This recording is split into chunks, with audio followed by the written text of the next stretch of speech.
In Omniconvert Reveal, you can easily analyze your top metrics in Trends Overview. In here, you have the option of selecting the interval that you'd like to see all your metrics and also decide with which period you'd like to compare them. Let's say, for example, we'd like to see, we are now in March, let's see how we did in February.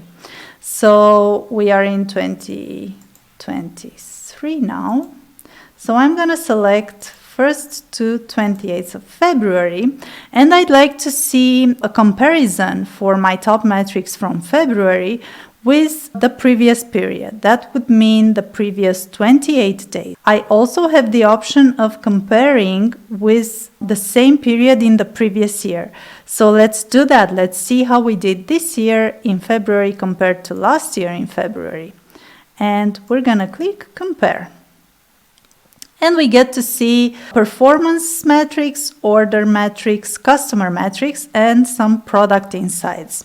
Now in performance metrics, we have the revenue, the overall revenue for the month of February, overall margin, number of orders, and number of customers. And we get to see in this example for this demo account that we had an increase, pretty big increase for all these metrics compared to what happened in the previous year in the same period of time.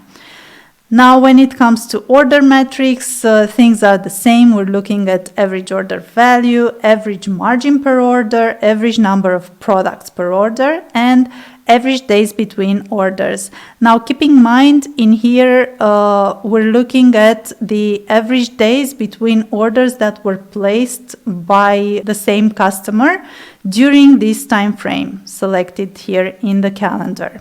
In the customer metrics section, you will see the number of new customers, and we get to see it's a drop. So we didn't acquire so many customers this February. We acquired less than last February. However, the number of returning customers increased a lot. The revenue per customer also increased a lot. The CLV is also increased as opposed to last year in February.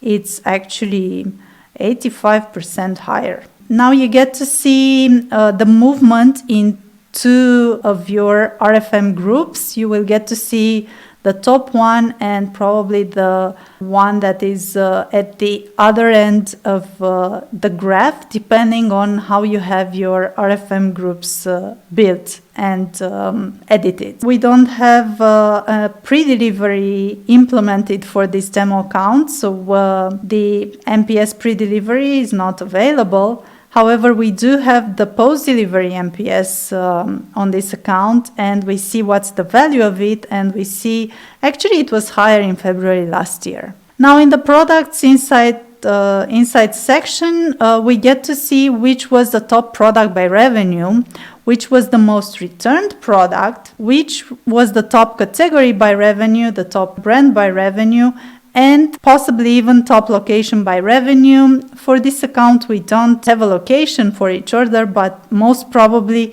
you will have it and you will see this here. Now keep in mind these product insights are just for the period selected in the calendar, in the select interval part, and you don't have any comparison to any previous period. It's just what happened during this February month in here.